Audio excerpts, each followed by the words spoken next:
Now that we have finished our sketch, in this lesson we'll move it to the computer.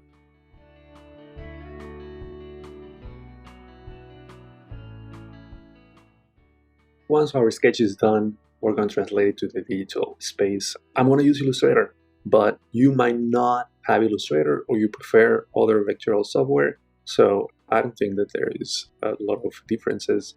Feel free to do so. I'm going to start here, clicking Command N. I'm going to create a new document. You'll see in here I have already placed my format 1920 by 1080 on an horizontal orientation. And at the moment, I'm not gonna mess up with any of what is here. I'm just gonna do it by default. I'm gonna click Create.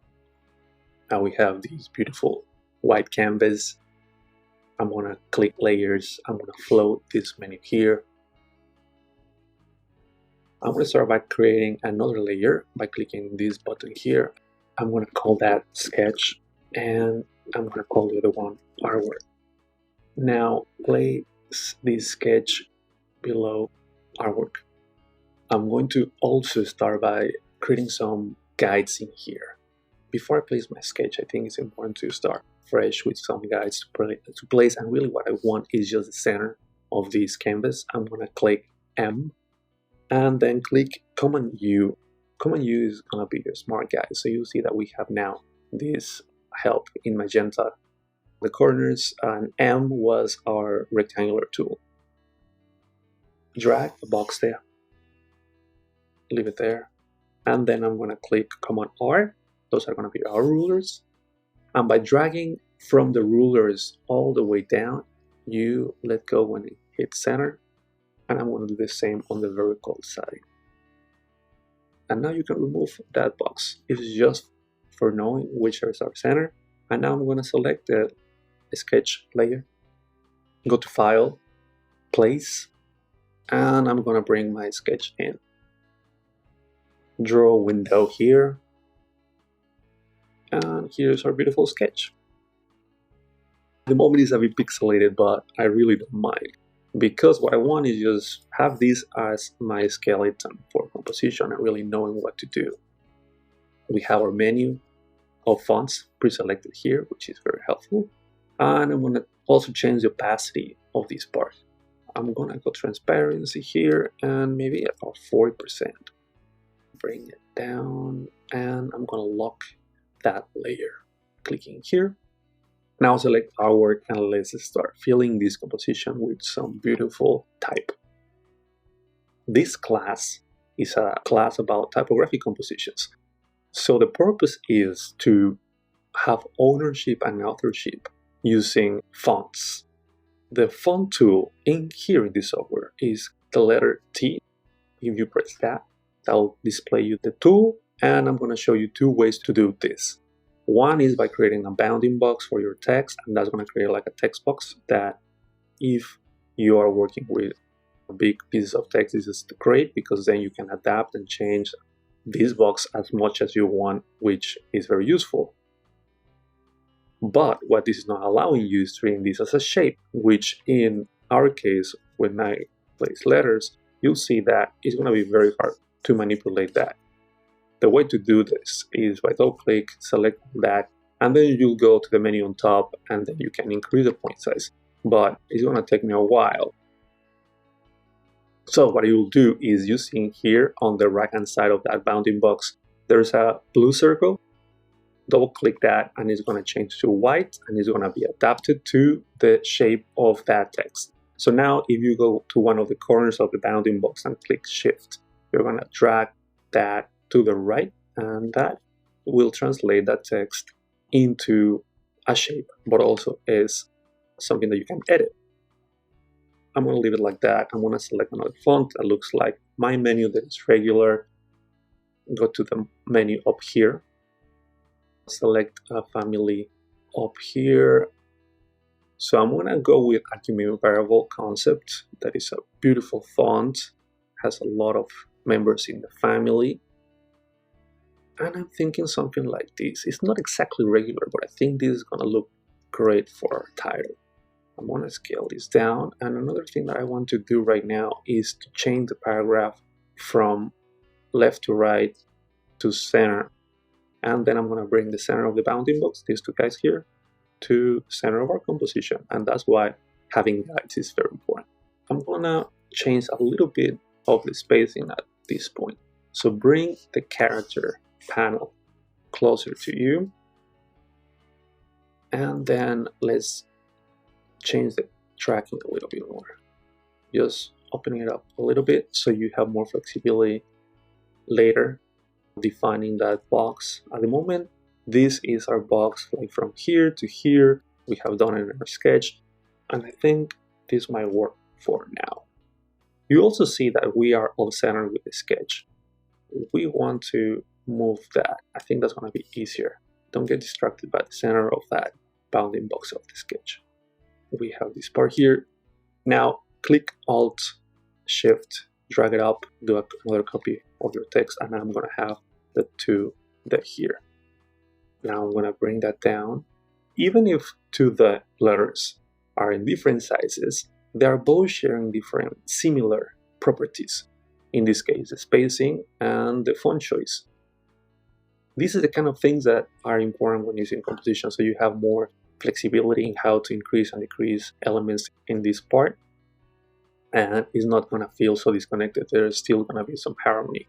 I want to also create that tension. The tension is a type of path in this kind of eyebrow moon shape. So I'm going to go on here and click Ellipse tool, or you can just click L and that's going to give you access to that tool. This shape, I'm going to change transparency so we can see it, so we can see what's going on.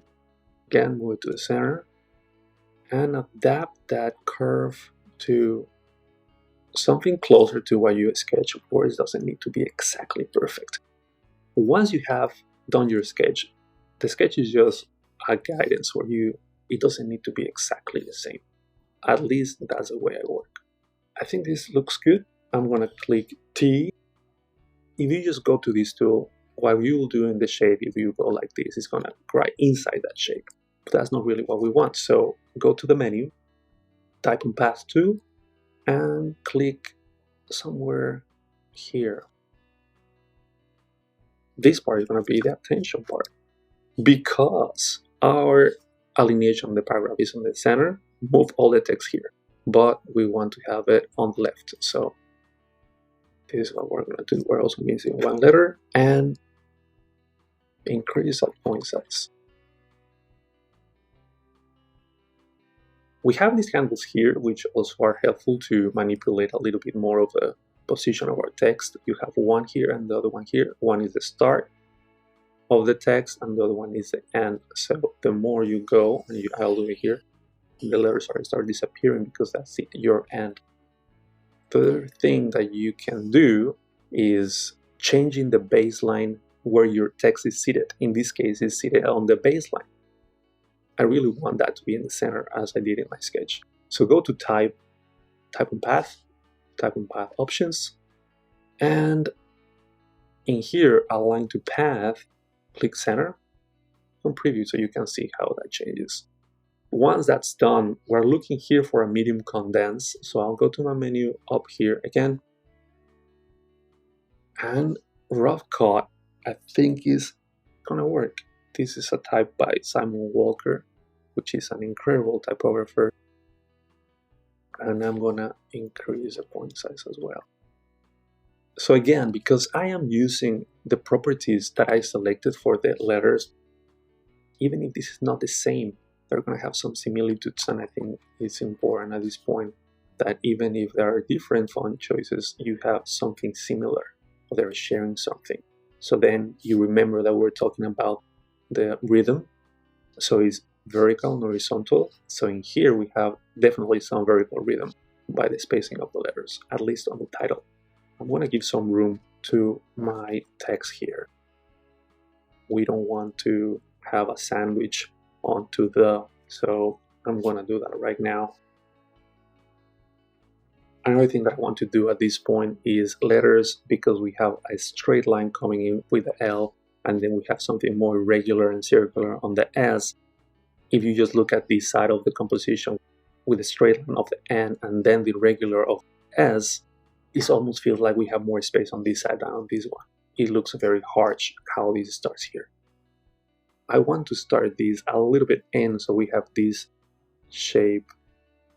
If you follow my cursor, you have down here, and then you come in, and then you go down. So it's gonna be a similar shape that we have here, and that's gonna compensate my text. Let's bring the sketch back, and then I'm gonna have a copy of this text up here. Again, Alt-Shift, double-click, Domestika Presents, which is my introduction, and then I'm gonna scale this down a little bit. Bring it down closer to attention, so we want this together. And you start again seeing some kind of rhythm here.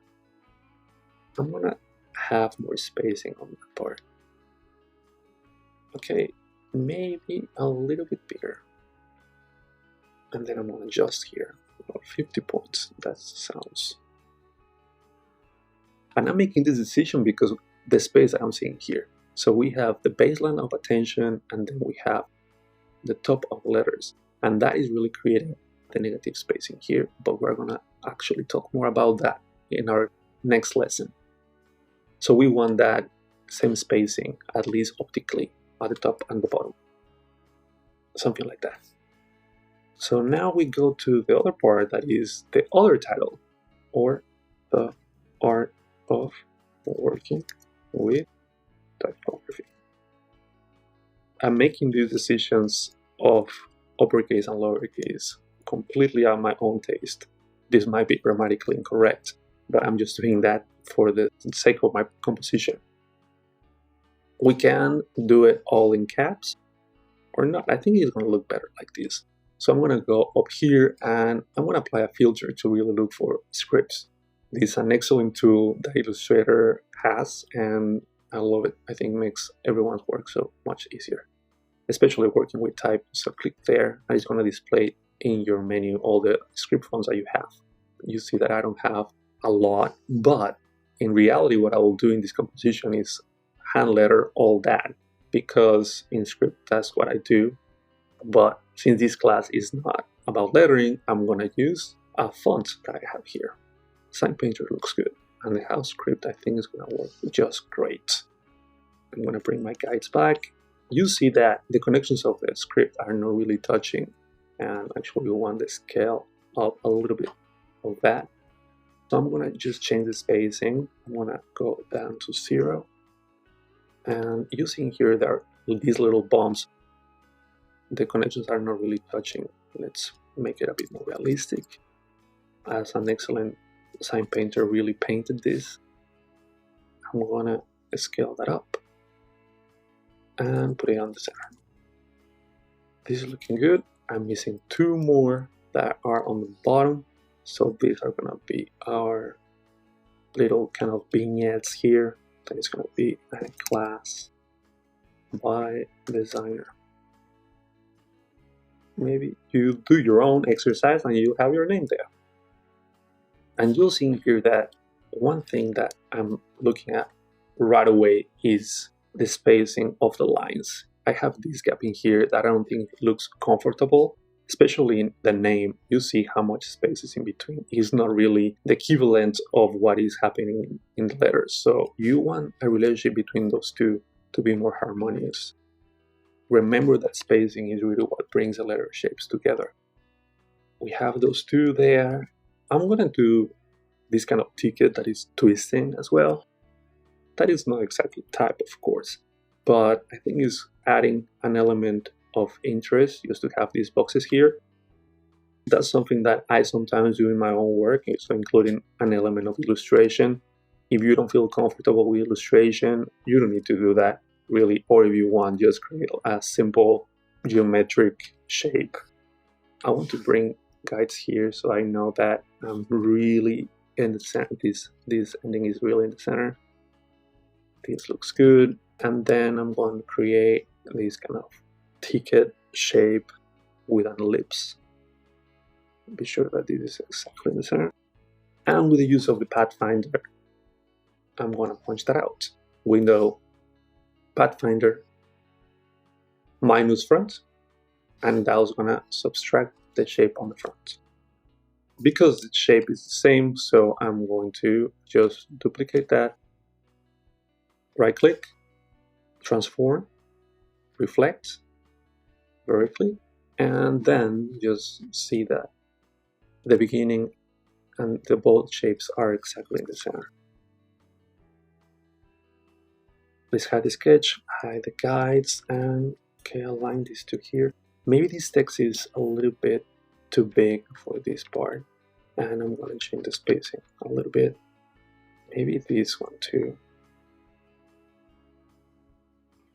At the moment, I'm doubting that this is going to stay all in uppercase.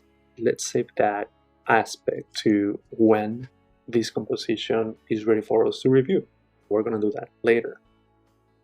So we have introduction, main title, secondary title, and these kind of vignettes of the information in our card. I think we have everything ready to keep working.